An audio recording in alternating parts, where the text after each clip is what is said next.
नमस्ते दोस्तों, ये वीडियो है वैसे एनालिसिस का है, लेकिन मैं एक बात कहना चाहता हूँ। मेरे एक दोस्त ने बोला था सब्सक्राइबर ने कि सर आप गिव अवे क्यों नहीं करते, तो मैं अच्छा आइडिया लगा मुझे गिव अवे वाला। लेकिन इसमें क्या है कि कम से कम मैं तो कमाऊँ पहले, और कमाने का आपको पता है, आप मेरे अगर गुरुजी को जानते हो तो वो कैसे काम करते हैं, मैं भी सेम उनके जैसा काम करता हूँ।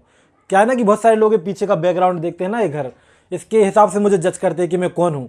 वो इससे जज नहीं करते कि मेरे गुरुजी कौन है और क्या हो सकता है ट्रेडिंग में, मैं क्या कर सकता हूँ, इससे कोई जज नहीं करता। तो बाद में करेंगे, जज लोग करने लग जाएंगे, बहुत सारे सपोर्ट करते हैं मुझे।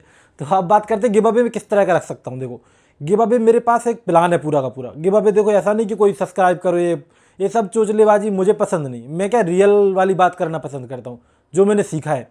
रियल कैसा है कि मैं गिव अवे इस तरह का लाऊंगा आगे चल के। अभी तो नहीं, अभी इतना पैसा नहीं मेरे पास कि मैं दे दूँ, ठीक है। जब ज़्यादा काम करूँ, मान लो मैं 10-20 लॉट में काम कर रहा हूँ, अपना डेली का प्रॉफिट अगर 50,000 के आसपास होता है, तो मैं गिव अवे करूँगा, ठीक है। अच्छा 50,000 भी, अगर 10,000 20,000 भी हो गया ना, तब भी गिव अवे करना शुरू करूँगा। और उसके लिए मैं जल्दी लॉट बढ़ाने वाला हूँ। और तो मैं बताऊँ गिव अवे में क्या करने वाला हूँ, मैं भूल जाता हूँ बार बार, ठीक है। गिव अवे में ऐसा करेंगे हम लोग कि मैं कोई भी, आप लोग या मैं, कोई भी एक पेपर ट्रेडिंग का ऐप सजेस्ट करना जिसमें चीटिंग ना होती हो। चीटिंग आप समझते हो ना, कि ऐसा ना हो कि आप चीटिंग कोई कर ले, नहीं। तो इस तरह का एक पेपर ट्रेडिंग का ऐप चाहिए। उसके अंदर आपको ट्रेड करनी है। आपको ट्रेडिंग में क्या करना होगा, आपको अपनी जो ट्रेड्स हैं दिन की, वो डिसाइड करनी पड़ेंगी कि आप 2 ट्रेड करते हो, 3 ट्रेड करते हो। आपको एक थोड़ा सा बनाना पड़ेगा, एक वो जो भी है, 3 ट्रेड करते हो, 4 ट्रेड, आपका जो भी करते हो कोई दिक्कत नहीं। आपको 1 महीने के अंदर प्रॉफिटेबल होना है उसमें। जब मैं गिव अवे स्टार्ट करूँगा ना, पैसे अनाउंस करूँगा, आपको 1 महीने के अंदर प्रॉफिटेबल होकर दिखाना है मुझे कि हाँ भैया देखो, ये देखो मैं पिछले 1 महीने से लगातार प्रॉफिट में हूँ। और महीने के आखिर में आपको ये बताना है, मतलब आप छोटा सा लिख देंगे ना कि रिस्क रिवार्ड क्या रखते हैं, क्योंकि उसमें चीटिंग का काम नहीं है। ऐसा नहीं कि आज आप 2 लॉट पे काम कर रहे हो, कल 4 पे। हाँ, अगर आपका सिस्टम ऐसा है तो आप कर सकते हो, आपको डिफाइन करना पड़ेगा।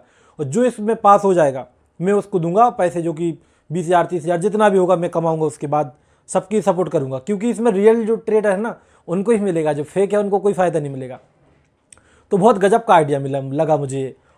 और जैसे कि मान लो कोई, अब आप बोलोगे कि नहीं भी, अगर एक साथ ऐसा थोड़ी कि एक ही इंसान आएगा जिसको गिव अवे में जो इनाम मिलेगा, नहीं नहीं। मान लो 2-4 लोग हो जाते हैं, ठीक है। तो जो बेस्ट होगा उसको इस महीने दे दिया, और जो दूसरे नंबर पे आया, तीसरे नंबर पे आया, थर्ड आए, उनको क्या ग्रीन लाइन दे देंगे, ग्रीन टिक दे देंगे हम। अगर उसने अगले महीने भी प्रॉफिट किया तो फिर उनको भी मिलेगा गिव अवे। मतलब इस तरह से हम क्या करेंगे कि मैनेज करेंगे। चलो बात करते हैं एनालिसिस की, क्योंकि बहुत टाइम वेस्ट कर दिया मैंने।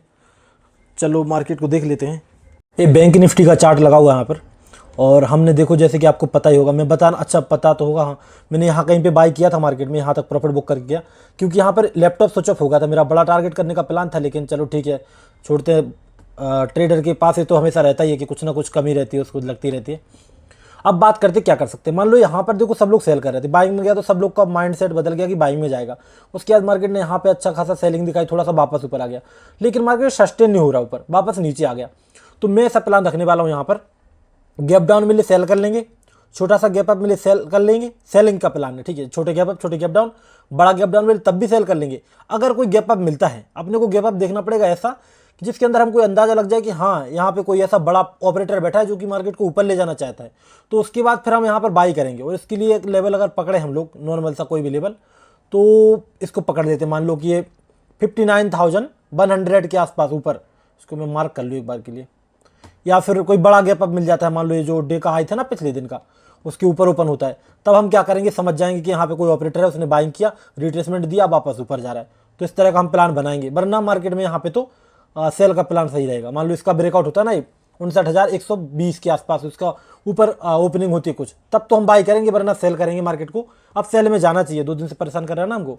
और निफ्टी में भी सेम ही प्लान रखते हैं, अगर कोई ब्रेकआउट, फर्दर ब्रेकआउट होता है, तब तो हम बाई करने के लिए तैयार हैं, वरना मार्केट में सेल करके पैसे बनाने की कोशिश करेंगे।